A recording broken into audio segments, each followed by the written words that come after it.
相信大家都知道我嘅英文名，我今日就講個中文名俾大家聽啦。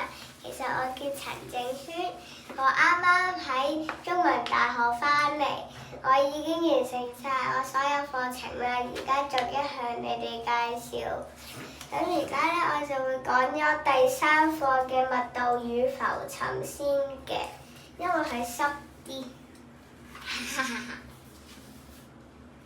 佢咧就係話咧，係當物體喺水中嘅時候咧，水就會給予一個物體向上嘅反作用力，然後呢個作用力就叫做浮力。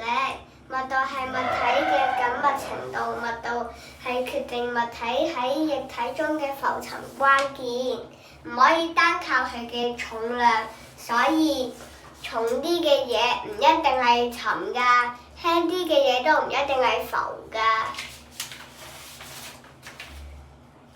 因為物體嘅形狀大細都同浮沉有關嘅，物體喺水中係浮或者沉，係由佢水嘅密度比較決定。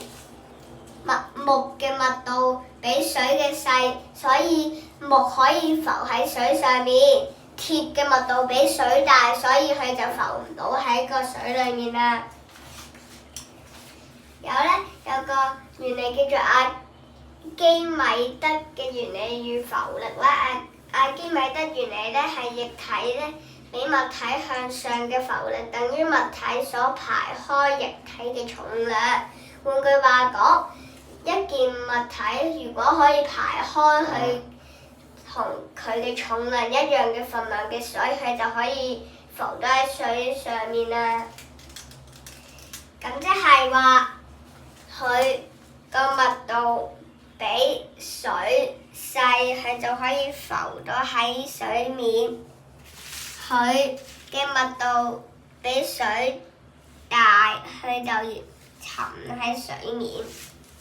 但係佢同樣佢都係同樣一塊物質，點解會一時開頭浮後尾沉呢？咁我呢個一陣再話俾大家聽，我而家同你哋做個實驗先。如果大家都想喺屋企試下自己做呢個實驗嘅話呢，你就可以都係攞一盆水啦。OK。然後可能兩塊錫紙嘅嘢啦，細細地都得㗎啦。啲水唔一定要滿晒嘅。咁呢，你就將錫紙嘅模具呢，可能一個呢，可能兩個啦，兩個同樣嘅模具嘅錫紙模具，咁就呢，一個變成船，一個變成球。咁我示範一變球先啦。球其實好簡單嘅啫，接一接就得㗎啦。係咁接，係咁接，接到你接唔到為止。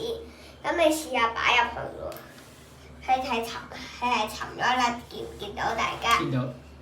然後呢，呢個呢，唔係變球喎，今次將佢變成一隻可能船啦，大概似樣就得㗎啦，唔需要好似嘅。你圍起個邊就得㗎啦，擺入去喺度浮啦。點解嘅？你諗一諗啦，點解呢？球同埋呢個船，佢哋嘅重量都一樣，但係點解球就會沉，船就會浮呢？係咯，點解啊？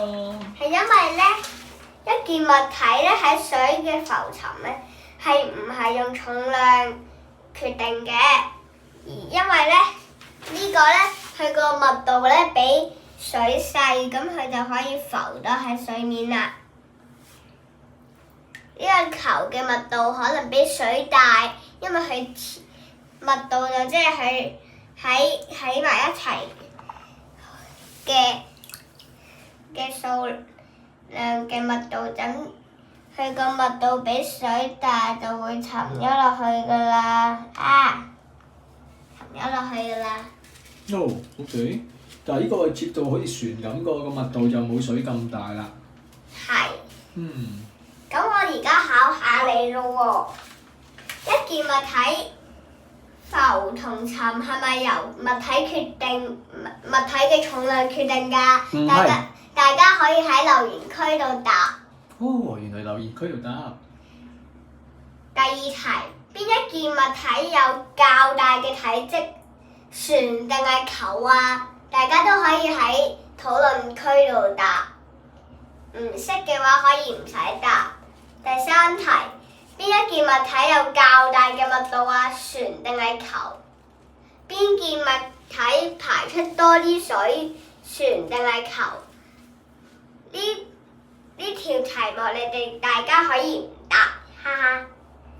呢件物體喺水中嘅浮力較大啊？浮力喎，呢個浮，呢個沉。咁大家諗下啦。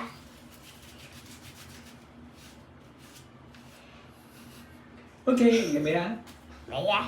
未啊？我仲要解答翻啱啱攝影師嘅問題。哦，係咯。係同一個體積，同一個物料咯，但係一個沉一個浮咯。同一個體積，